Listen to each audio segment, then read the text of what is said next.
buka sama-sama saya di dalam 1 Raja-Raja pasal yang ke-17. Saya hari ini menyampaikan firman Tuhan tentang hidup dituntun Tuhan. 1 Raja-Raja pasal 17 ayat yang pertama sampai ayat yang ke-6. Elia di tepi sungai Kerit. Lalu berkatalah Elia orang Tisbe dari Tisbe Gilead kepada Ahab.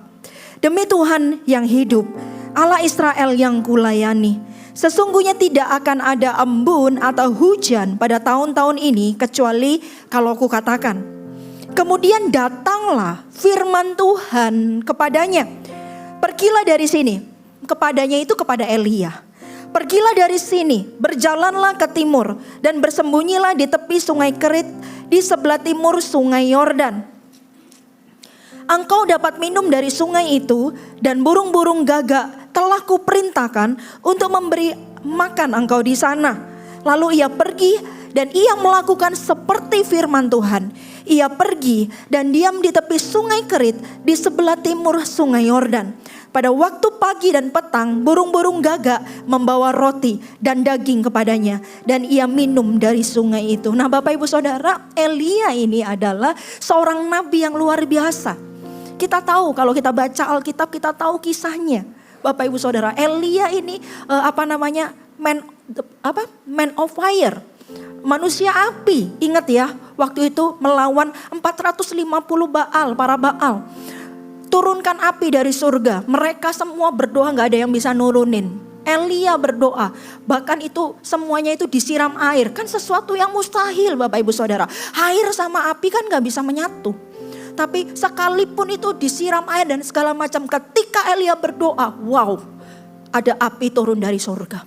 Elia ini adalah seorang hambanya yang luar biasa. Hidupnya dituntun oleh Allah Bapak Ibu Saudara. Karena itu kita akan belajar dari Elia ini. Lalu di firman Tuhan katakan begini. Kemudian datanglah firman Tuhan kepadanya. Nah Bapak Ibu Saudara, hidup dituntun Tuhan itu ada 4 poin yang saya akan bagikan. Kita baca dari ayat ini aja. Ini cuman sedikit ayatnya ya. Tapi ini powerful, luar biasa. Nah yang pertama Bapak Ibu Saudara, hidup dituntun Tuhan itu apa? Coba dikatakan begini. Kemudian datanglah firman Tuhan kepadanya di ayat yang kedua. Pergilah dari sini. Singkat cerita kan, Elia itu dapat firman dari Tuhan, disuruh pergi ke sungai Kerit Bapak Ibu Saudara. Ketika nanti di sana Tuhan itu akan kamu akan minum dari sungai itu dan Tuhan akan kirimkan makanan kepada Elia melalui burung gagak. Wow, luar biasa Bapak Ibu Saudara. Padahal burung gagak itu burung paling rakus. Anda bisa bayangkan ada daging di mulutnya gak dimakan. Karena apa? Karena Tuhan yang memerintahkan untuk kasih makan hambanya lagi. Hamba yang luar biasa ini. Hamba yang hidupnya dituntun oleh Tuhan. Yang pertama Bapak Ibu Saudara, hidup yang dituntun Tuhan adalah yang pertama. Itu adalah dalam melakukan sesuatu carilah tuntunan Tuhan. Sebelum Elia itu ke sungai Kerit, apa yang dia lakukan? Dia itu mendengar firman Tuhan. Dia mendengar Tuhan berkata kepadanya. Datanglah firman Tuhan kepadanya. Pergilah dari sini katanya. Lalu berjalan ke timur. Bersembunyi di tepi sungai Kerit di sebelah timur sungai Yordan. Ada wahyu Bapak Ibu Saudara. Ada tuntunan Tuhan. Nah dalam hidup ini, hidup yang dituntun Tuhan itu, secara sengaja Anda harus mencari tuntunan Tuhan itu. Dalam melakukan sesuatu, carilah dengan sengaja tuntunan Tuhan dalam kehidupan Anda. Apapun, dalam pekerjaan, dalam hidup rumah tangga, dalam mendidik anak, dalam pelayanan, carilah tuntunan Tuhan. Carilah itu Bapak Ibu Saudara. Kenapa? Karena kalau hidup kita tuh dituntun sama Tuhan, maka sesuatu yang ajaib itu terjadi. Halo, katakan amin. Sesuatu yang luar biasa itu terjadi Bapak Ibu Saudara. Kita tidak akan kalah. Kita akan menjadi lebih dari pemenang. Kenapa? Karena ada tuntunan Tuhan dalam kehidupan kita. Sebagai orang Kristen Bapak Ibu Saudara, kita harus secara sengaja mencari itu. Tanya kepada Tuhan. Sebelum engkau melakukan segala sesuatunya Bapak Ibu Saudara, cari. Tanya sama Tuhan. Tuhan, apakah ini benar atau salah? Tuhan tuntun. Tuhan berbicaralah. Tuhan berikan remah. Tuhan lakukanlah sesuatu. Bapak Ibu Saudara, waktu sebelum grand opening GMS Makassar bukan ya, Mataram, wilayah itu kan NTB Mataram Bapak Ibu Saudara ya. Ketika hari-hari sebelum dibuka itu gereja di grand opening Bapak Ibu Saudara, saya ketika saat teduh saya berdoa di kamar doa saya dapat firman. Saya baca firman itu Bapak Ibu Saudara, lalu bahkan saya sampai stabilo. Lalu saya tulis ya, saya tulis seperti seolah-olah Tuhan itu ngomong kepada saya. Dan inti dari firman Tuhan itu Bapak Ibu Saudara, ada rema. Sampai saya stabilui, saya tulis dengan huruf besar Bapak Ibu Saudara. Jangan takutlah nih, masuklah Mataram. Lalu saya kasih tanda seru. Itu Bapak Ibu Saudara jauh sebelum grand opening akan, GMS Mataram akan di grand opening. Lalu Bapak Ibu Saudara, tibalah waktunya akan grand opening Mataram. Grand openingnya hari Minggu misal begitu ya Bapak Ibu Saudara. Nah pada waktu itu kita bagi-bagi undangan. Bagi-bagi undangan untuk grand opening itu. Dan pakai KKR Bapak Ibu Saudara. Namanya KKR Brand New Life ya. Nah ketika bagi-bagi undangan itu ya kita cetaknya banyak Bapak Ibu Saudara. Kita beriman hari itu yang datang 300 Bapak Ibu Saudara. Kita beriman itu. Nah lalu 2 hari sebelum grand opening ada sesuatu terjadi. Ternyata Bapak Ibu Saudara karena saking antusiasnya gitu ya. Untuk mereka ini akan ada mawar Syaron di kota itu. Maka orang itu berpikir, jemaat CG waktu itu. Gimana caranya ini seluruh brosur ini bisa sampai ke seluruh Mataram. Gak salah sih Bapak Ibu Saudara. Lalu dia tak kasih ke loper koran. Suruh masukkan ke koran yang ada di Mataram. Apa namanya ya kok jadi lupa. Lombok Pos Bapak Ibu Saudara. Ini kan gak masuk YouTube dan gak ada rekaman ya Bapak Ibu Saudara ya. Dimasukkan ke situ Bapak Ibu Saudara. Anda tahu Mataram itu. Mataram itu ada kota itu kota yang benar-benar saudara kita tuh banyak sekali. Dan di tahun kalau enggak salah tahun 98 atau tahun berapa ya. Pokoknya 1900 sekian pernah terjadi Bapak Ibu Saudara, gereja dibakar di mana-mana di Mataram itu. Masuklah di Lombok Pos, sampailah di seluruh Mataram Bapak Ibu Saudara. Lalu yang terjadi Bapak Ibu Saudara ditelepon kita karena ada membangunkan singa-singa yang tertidur. Semuanya jadi tahu Bapak Ibu Saudara. Jadi ternyata kita dapat iklan gratis. Tapi Bapak Ibu Saudara, karena orang ini begini, karena pemerintahan berkata, loh memangnya Lombok Pos ini menyetujui. Diteleponlah sama pemerintah yang direksi tertingginya si Lombok Pos ini. Setelah itu dan segala macam dia kaget juga, dicari, ditelusurin, dipanggil lah kita. Kita harus membuat pernyataan yang besar bahwa dan segala macamnya dan menyatakan kalau tidak akan ada acara itu segala macam. Bapak Ibu Saudara si Malakama itu polisi dan segala macam semuanya sudah tahu. Hari Bapak Ibu Saudara hari Sabtu itu orang-orang sana sudah bilang Pastor Sam dan Pastor Lani tidak usah datang ke sini. Kita batalkan saja acaranya karena semuanya sudah tahu dan akan dimasak. Lalu Bapak Ibu Saudara, saya ingat firman Tuhan itu. Rema itu, jangan takut Lani, masuklah Mataram. Bapak Ibu Saudara, tidak ada dasar untuk berharap kalau mata lihatnya ini bakal kita bisa, ibaratnya ini apa sih? Bahasa peribahasa itu ular marani. Apa itu? Tolonglah saya yang masih setengah ini Bapak Saudara. Ular marani apa Bapak Saudara? Gepuk ya, betul ya. Itu seperti kita kalau ke Mataram itu menyerahkan nyawa kita. Tapi saya ingat Rema itu. Jangan takutlah nih, masuklah Mataram. Akhirnya kita berdua Bapak Ibu Saudara, kita tetap besok Oh sorry itu Jumat ya, Sabtu kita terbang ya karena acaranya hari Minggu. Kita tetap besok kita terbang. Oke, kita doa dulu. Lalu Pastor Sam pimpin doa berkata semua singa yang mengaum bungkam dalam nama Yesus. Dan Bapak Ibu Saudara, apa yang terjadi malamnya tiba-tiba kami ditelepon oleh Intel dan segala macam. Ternyata orang yang ada di dalam Intel itu sebelumnya itu adalah jemaat kami yang ada di GMS Madiun. Lalu dikirim ke sana. Bapak Ibu Saudara, saya tahu itu bukan sebuah kebetulan. Halo, katakan amin. Saya tahu Tuhan semua itu yang menyiapkan. Jadi berita di mana kami akan dimasak dan segala macamnya sampailah kepada beliau itu. Lihat dan dipelajari dan segala macamnya. Akhirnya beliau kasih hikmat ini dan segala macamnya. Sudah Pak Sam sudah ditangani semua gitu ya. Dan akhirnya kita grand opening, tidak terjadi apa-apa. Jiwa-jiwa datang 300 jumlahnya Bapak Ibu Saudara. Wow, haleluya. Cari dengan sengaja tuntunan Tuhan. Cari Bapak Ibu Saudara. Karena kalau hidup kita dituntun oleh Tuhan, sekalipun kayaknya itu buntu, di dalam Tuhan tidak pernah ada jalan buntu. Halo, katakan amin. Yang mati aja bisa bangkit. Tidak mungkin di dalam Tuhan. Karena itu bagian kita ini cuma cari aja tuntunan Tuhan. Karena itu jadi orang Kristen jangan jadi Kristen biasa. Jadilah Kristen yang mendekat kepada Tuhan. Yang mencari tuntunan Tuhan. Kalau hidup dituntun Tuhan itu indah Bapak Ibu Saudara. Halo, katakan amin.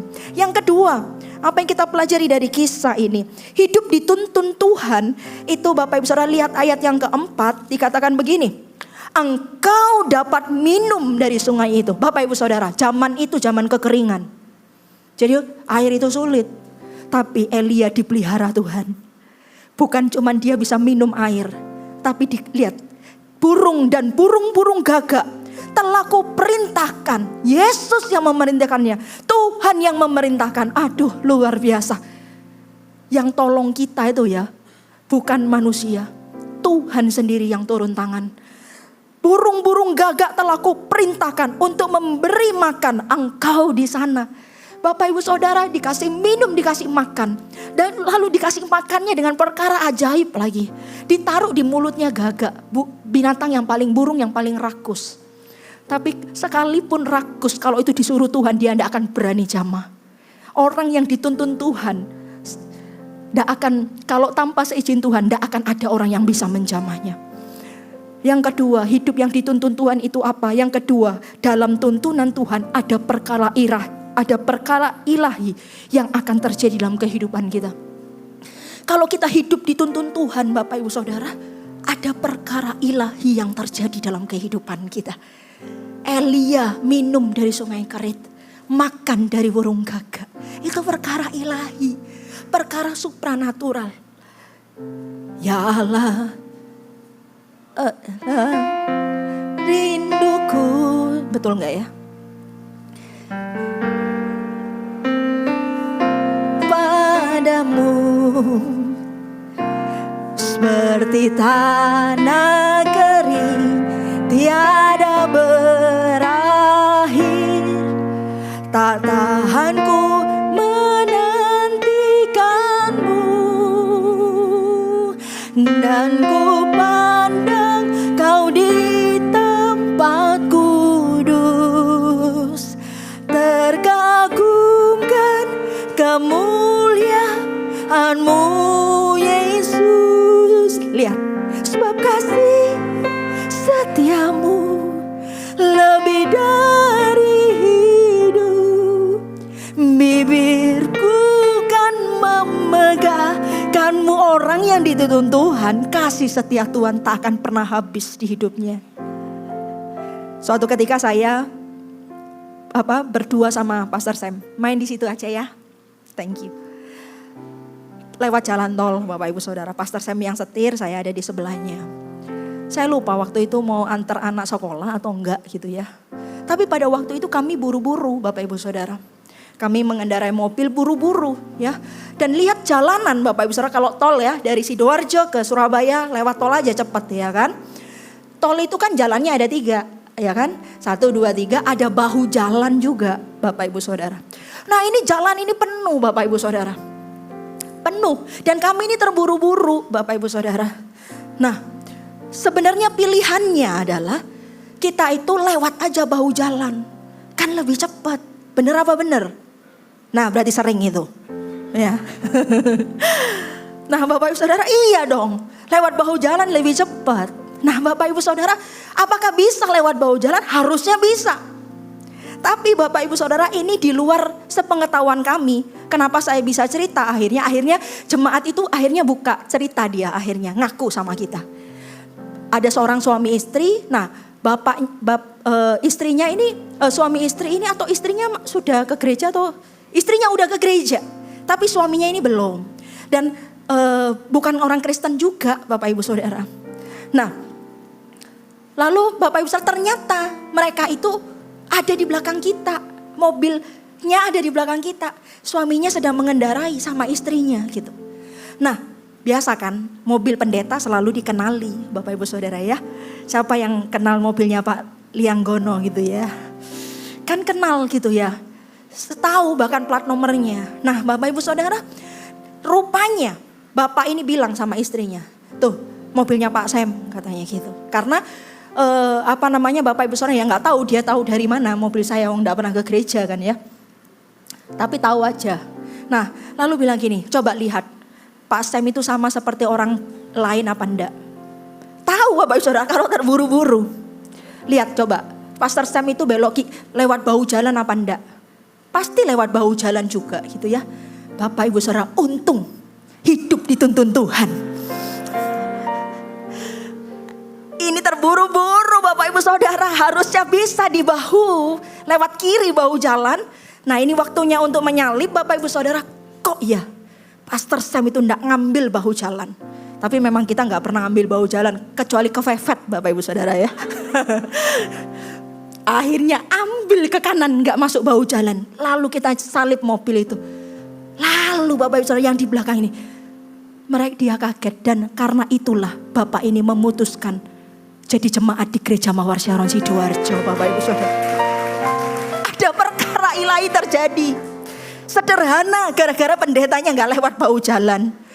Bapak Ibu Saudara, hidup dituntun Tuhan itu selalu ada perkara ilahi yang terjadi. Halo, katakan amin. Apakah Anda percaya? Halo, saya percaya. Suatu ketika kami mau grand opening GMS Kupang Bapak Ibu Saudara. Jadi itu 1 tahun yang lalu. Nah, waktu itu kan zaman pandemi. Kita opening GMS Kupang, minggu depannya itu Delta Bapak Ibu Saudara. Akhirnya ditutup. Nah, jadi pada waktu itu sebelum Delta itu apa ya? Alpha ya. Nggak usah, kalau penyakit nggak usah diingat, nggak apa-apa. Ya, kebaikan Tuhan aja yang diingat Bapak Ibu Saudara ya. Pokoknya sebelum Delta itu. Nah, kan kita bayangkan pada waktu itu baru-barunya bandara bisa dibuka Bapak Ibu Saudara. Jadi kita kan berpikir orang lah masih takut. Wong pada zaman pandemi itu ya Bapak Ibu Saudara, kalau kita lihat tetangga saya itu, tetangga kami itu ya, sampai gemboknya disemprot Bapak Ibu Saudara. Semuanya disemprot. Mungkin sebagian dari Anda juga melakukannya ya, karena ketakutan demikian rupa. Jadi ketika bandara dibuka kita pikir ya mungkinlah cuman masih sedikit. Nah, akhirnya kita tuh berangkat ke bandaranya agak mepet Bapak Ibu Saudara. Biasanya ya, terutama suami saya ini gak suka mepet-mepet Bapak Ibu Saudara. Jam-jamnya masih jauh tuh sudah tiba gitu ya. Tapi kali itu karena kita berpikir, wah ini baru dibuka kok pasti gak ada orang yang mau terbang, masih takut. Akhirnya agak mepet. Begitu sampai di dekat bandara Bapak Ibu Saudara, aduh kita lihat penuh. Banyak sekali orang-orang. Orang-orang tuh sampai antri. Kita lihat lu ini jalan masuknya lewat mana? Oh lewat sana. Itu ya. Masuknya misalnya di sana Bapak Ibu Saudara. Biasanya di sini. Tapi kan karena pada waktu pandemi itu harus itu ya. Cek vaksin dan segala macamnya yang masih manual. Jadi itu jauh. Kalau Anda terbang pada waktu masih pandemi, Anda pasti tahu apa yang saya ceritakan. Jadi dan itu pun belum masuk gerbangnya itu ini sudah banyak. Itu ratusan ribuan orang kayaknya, banyak banget. Kita bilang, waduh ini telat. Kalau kita harus melewati orang-orang itu ini terlambat. Kita lihat jam ini terlambat. Dalam hati saya bilang, Tuhan tolong. Sekalipun itu ya salahmu gitu ya. Tapi saya bilang, Tuhan tolong. Nggak lucu, grand opening GMS Kupang. Pendetanya mana? Terlambat pesawat. Kan nggak lucu Bapak Ibu Saudara. Tuhan tolong. penerbangan ke Kupang cuma satu itu doang. Besoknya kita ibadah, jamnya nggak nutut kalau mau terbang hari itu. Nah Bapak Ibu Saudara, lalu saya mulai antri. Wah panjang ini, duh gimana ya, sudah antri. Pokoknya akhirnya mendekat kepada satpamnya yang di depan itu. Dicek gitu loh, maksudnya benar-benar mau terbang apa enggak. Itu kan di sana tuh masih ribuan orang. Ada orang yang antri pos-pos untuk vaksin itu Bapak Ibu Saudara. Ada berapa? Mungkin ada 8 gitu ya. Masih manual waktu itu. Saya bilang, aduh penuh. Dari jauh tuh biasa. Kan harus strategis Bapak Ibu Saudara. Oke setelah itu aku lewat sini gitu ya. Biar cepat maksudnya. Nah Bapak Ibu Saudara, setelah melewati satpam yang pertama, saya harus cari tempat yang antri untuk vaksin itu. Dicek gitu kan. Saya lihat, aduh penuh, kemana-mana penuh. Ya sudahlah yang di sini aja sama suami saya. Saya pikir, aduh telat ini. Saya sudah mikir, telat ini. Tuhan tolong. Tiba-tiba dari jauh Bapak Ibu Saudara, ada seorang tentara. Tinggi besar badannya gitu Bapak Ibu Saudara. Dia jalan, lalu enggak tahu gimana itu mata ketemu mata. Sama saya Bapak Ibu Saudara. Itu tentara ngelihat sama saya juga lihat dia gitu ya. Lalu saya mikir, dia ini lihat saya atau bagaimana. Jadi dia jalan dari jauh itu, lewati banyak orang itu. Tapi mata itu enggak berhenti, selalu lihat saya. Saya pikir, ya saya diam aja Bapak Saudara ya. Lalu dia dekat ke saya gitu ya. Ternyata ya dia mau dari jauh itu dia lihat saya ternyata. Akhirnya dia menghampiri saya. Dia bilang gini, dari Jakarta ya. Saya enggak bohong loh Bapak Saudara. Berarti saya enggak dosa karena saya enggak jawab. Saya kan dari Sidoarjo bukan dari Jakarta. Mungkin karena ngelihat Pastor Sam sama saya pakai daleman hitam, celana hitam, lalu pakai kets gitu ya, sepatu skate kayak ya itulah ya. Lalu pakai jaket denim gitu. Mungkin dipikir atasannya atau bagaimana. Dari Jakarta ya, saya diam aja. Oke, mana tiketnya dan segala macam. Ayo ikut saya. Loh, saya lihat sama suami saya, ini siapa? Ya enggak tahu, ya ikut aja. Ikut Bapak Ibu Saudara. Itu ya. Berapa orang itu sampai orang-orang tuh liatin kita semua. Karena tiba-tiba saya punya pengawal Bapak Ibu Saudara. Saya ikut dia terus. Wah ini jangan lepas ini. Ini mujizat saya pikir.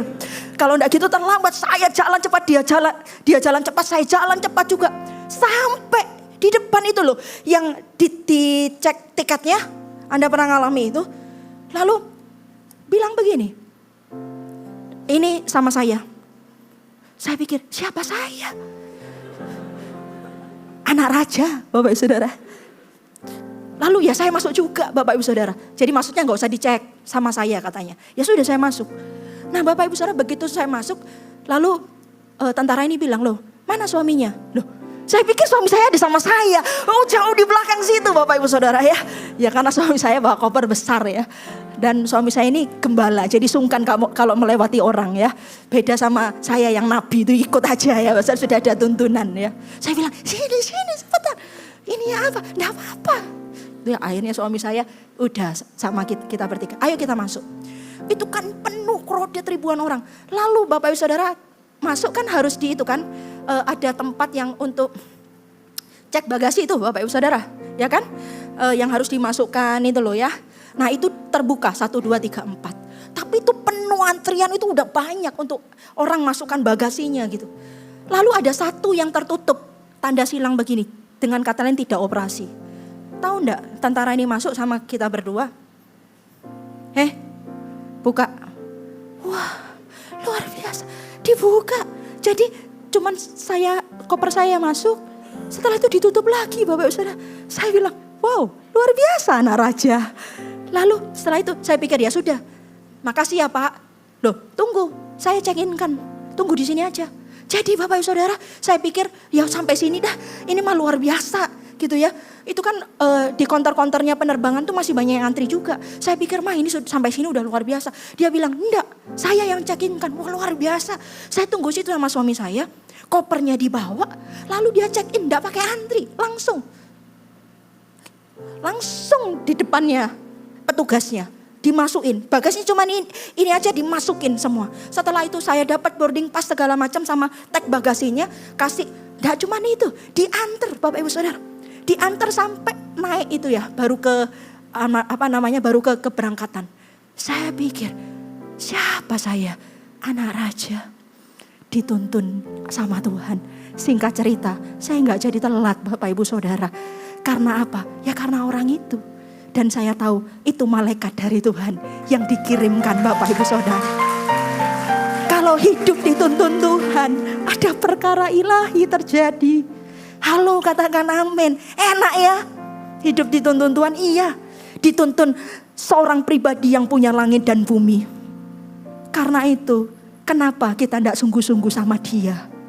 Kenapa kita tidak benar-benar secara sengaja mencari tuntunannya dalam kehidupan kita? Kenapa kita menemui Dia cuma seminggu sekali di gereja doang waktu ibadah? Kenapa tidak setiap hari engkau mencari Dia, engkau bangun mezbah kepadanya dan mengenal pribadinya?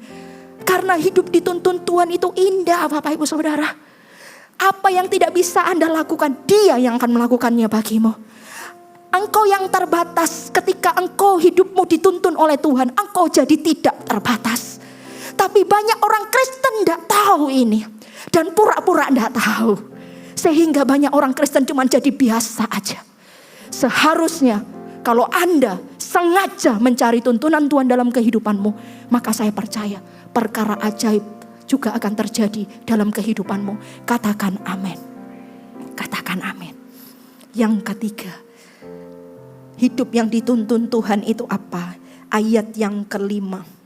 Dikatakan begini, lalu ia pergi dan ia melakukan seperti firman Tuhan. Bapak Ibu Saudara, dan diam di tepi sungai Kerit di sebelah timur sungai Yordan. Elia pergi melakukan seperti yang Tuhan mau. Di poin yang ketiga, hidup yang dituntun Tuhan itu ada namanya ketaatan. Hidup yang dituntun Tuhan itu adalah fokus mengerjakan apa yang menjadi bagian kita. Yaitu ketaatan dari apa yang diperintahkan. Tuhan jelas berkata kepada Elia, pergi kamu ke sungai Kerit. Nanti di situ aku kasih minum. Dan aku akan kasih kamu makan dari burung gagak. Firman Tuhan katakan jelas, Elia pergi seperti yang difirmankan kepadanya. Dan ini yang luar biasa. Dan dia diam, tidak ngapa-ngapain. Diam, dengan kata lain apa? Dia tidak lakukan ini dan lakukan itu, improvisasi ini, enggak ada. Dia diam seperti yang Tuhan katakan. Karena Tuhan jelas ngomongnya, kamu diam di sungai Kerit. Kamu pergilah ke sungai Kerit dan tinggal di sana. Dan si Elia melakukan sama persis seperti yang Tuhan perintahkan. Di dalam hidup yang dituntun Tuhan, itu ada ketaatan. Dan ada fokus melakukan apa yang diperintahkan. Tidak ditambahi, tidak dikurangi. Sekalipun itu menurut pemandangan mata kita impossible. Tidak mungkin. Bagaimana bisa berjalan di atas air? Bagaimana?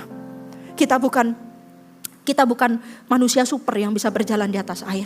Tapi Tuhan berkata, Petrus berkata begini, kalau engkau benar Tuhan, suruhlah aku berjalan di atas air. Dan Tuhan berkata, ini aku, ayo jalan. Lalu apa yang terjadi? Petrus keluar dari perahunya dan dia bisa berjalan di atas air. Petrus melakukan persis seperti yang Tuhan perintahkan. Keluar dari perahumu, engkau akan bisa berjalan di atas air.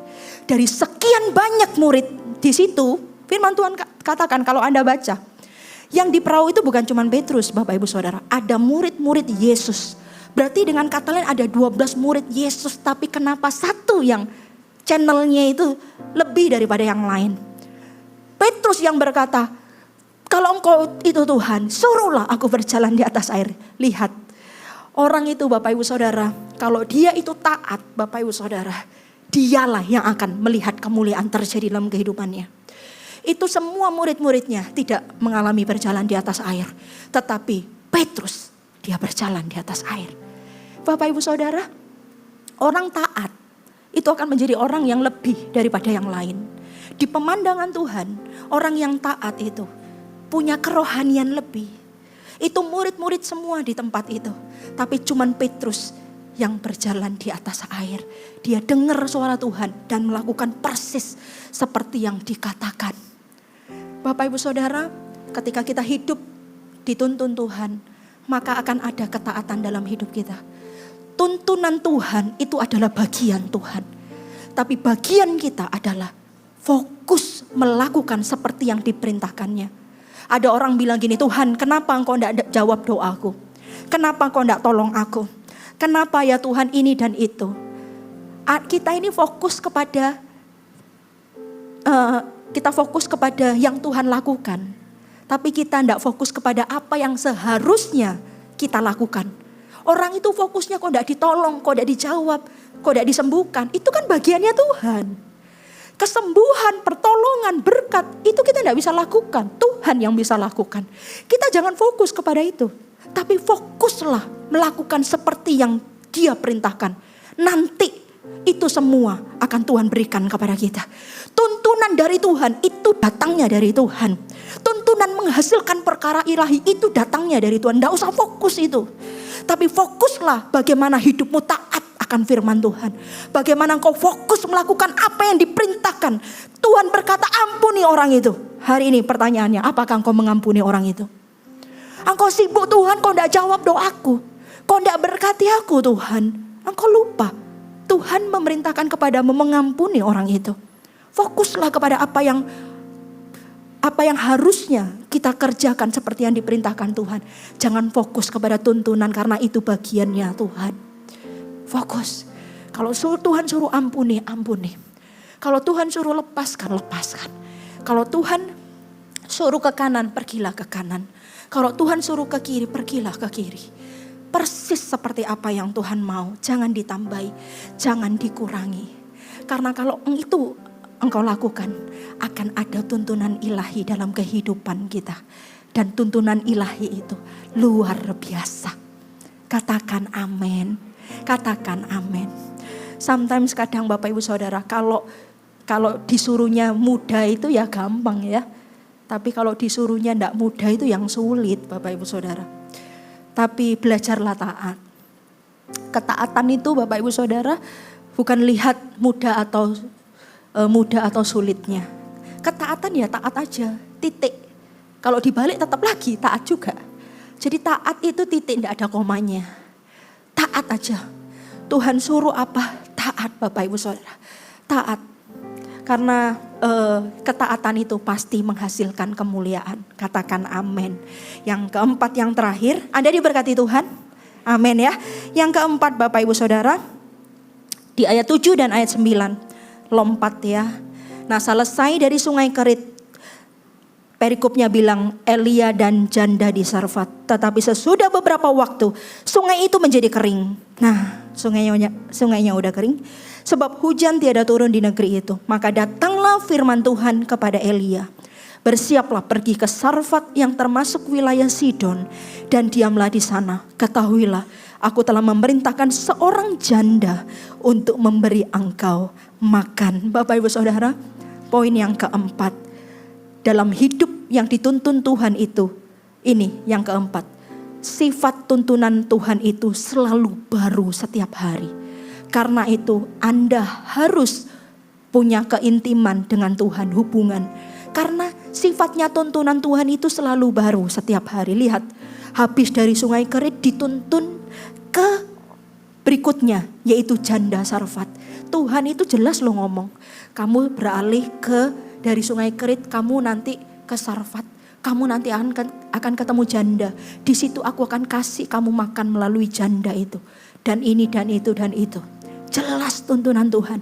Dan tuntunan Tuhan itu selalu baru Bapak Ibu Saudara. Karena itu Bapak Ibu Saudara, sifat tuntunan Tuhan itu selalu baru. Karena itu kita harus punya hubungan sama Tuhan setiap hari. Karena tuntunannya hari demi hari itu bisa berbeda. Halo, katakan amin. Dari sungai Kerit dituntun ke janda Sarfat. Bapak Ibu Saudara, jangan-jangan dari tempat ini engkau akan dituntun ke tempat yang lain, dituntun ke tempat yang lain. Saya ingat pada waktu itu kami ini mulai perintisan pelayanan itu kami dikirim di kota Jember Bapak Ibu Saudara. Waktu itu kami ngalami demo, gereja ditutup Bapak Ibu Saudara. waktu itu 7-8 truk penuh dengan orang-orangnya, dengan beratribut-atributnya, dengan suaranya. Kami masuk di Jawa Pos. Bapak Ibu Saudara sudah ngalami begitu banyak. Bapak Ibu Saudara, sebentar ya. Dari penggembalaan juga dan segala macam, ya ngalami dari pihak luar dan segala macam, ngalami banyak. Sampai suatu ketika Bapak Ibu Saudara ya, waktu doa, rasanya Tuhan tidak mampu gitu ya. Tapi Tuhan kasih kekuatan dan penghiburan. Lalu beberapa waktu kemudian ketika saya berdoa lagi Bapak Ibu Saudara, lalu Tuhan begini, Lani, kamu harus lewati ini. Karena ada perkara yang jauh lebih besar yang aku sediakan untukmu. Itu aja. Saya tidak tahu itu apa. Tapi saya lewati, saya jalani. Saya tetap semangat di ladang misi. Saya tetap melayani, tidak kendor sedikit pun.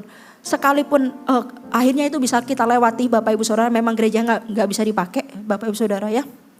Tapi revival terjadi, jiwa-jiwa ditambahkan, terus berlipat ganda setiap minggunya. Nah sampai akhirnya saya dapat itu. Kamu harus menang karena ada perkara yang besar yang aku akan sediakan buat kamu. Berapa bulan kemudian saya dipindah ke Sidoarjo. Di Sidoarjo dipercaya gereja lebih lagi. Bukan cuma satu gereja, ada 2 gereja. Dipercaya lagi. Kita merintis Madiun waktu itu. Perintisan pertama kita Bapak Ibu Saudara sebagai gembala. Yaitu buka gereja itu adalah Madiun. Setelah itu Kediri. Setelah itu Bapak Ibu Saudara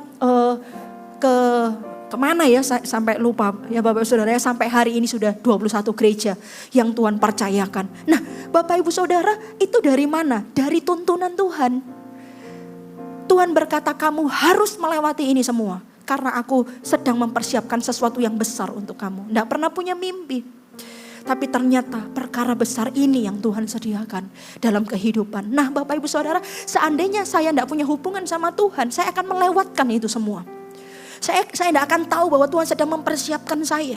Mungkin pada waktu saya di demo dan segala macam saya sudah kalah Bapak Ibu Saudara. Saya ingat waktu itu Pastor Sam sering cerita. Waktu itu Bapak Ibu Saudara benar-benar genting ya. Di teror wartawan Bodrek, di teror FPI. Di teror pokoknya banyak Bapak Ibu Saudara. Ya ini handphonenya Pastor Sam itu bunyinya waktu itu dereng gitu ya. Ya kok kenapa ringtone pakai itu juga ya. Jadi kan tambah serem Bapak Ibu Saudara ya. Jadi kalau ada telepon dereng gitu ya. Mau diganti gitu ya. Jadi setiap dengar telepon itu bisa kaget-kagetan sendiri. Ya takut Bapak Ibu Saudara ya. Sampai datang ke rumah, ke sekretariat kami juga Bapak Ibu Saudara. Dan segala macam. Kami mau angkat pedang dan segala macam gitu ya. Wah pokoknya hikmat Tuhan saja. Sampai Pastor Sam pulang itu Bapak Ibu Saudara. Lihat Bapak tukang bakso gitu ya. Lalu bilang enak jadi Bapak tukang bakso gitu ya. Gak perlu di demo, gak perlu ngalami ini semua. Lalu kayak ada suara gini, memang mau jadi tukang bakso gitu ya. Enggak Tuhan ini aja.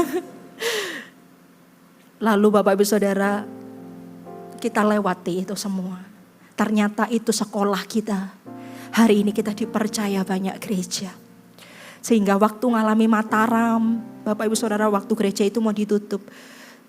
Di Tabanan gereja kita juga hari ini masih ngalami juga. Di Magetan Bapak Ibu Saudara. Hari ini juga ngalami juga Bapak Ibu Saudara. Itu sudah tidak semenakutkan dulu. Tuhan sudah melatihnya. Ada tuntunan hari demi hari. Seandainya saya tidak punya kehubungan sama Tuhan, gak mungkin saya bisa tetap kuat sampai hari ini. Karena sometimes kadang apa yang di depan mata tuh gak sama Bapak Ibu Saudara. Kelihatannya itu musuh semua. Tapi Tuhan bilang maju saja. Kelihatannya itu semuanya orang-orang enak, orang-orang tinggi, perkasa semuanya. Kayaknya kita ini mau ditelannya. Kita ini seperti belalang di mata mereka. Tapi Tuhan berkata masuk tanah perjanjian. Aku yang akan menyertai. Itu dapatnya dari mana? Dari keintiman dengan Tuhan.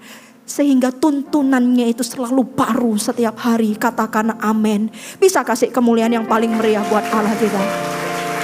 Ayo, ambillah keputusan. untuk hidup dituntun oleh Tuhan. Saya undang semua bangkit berdiri. Haleluya.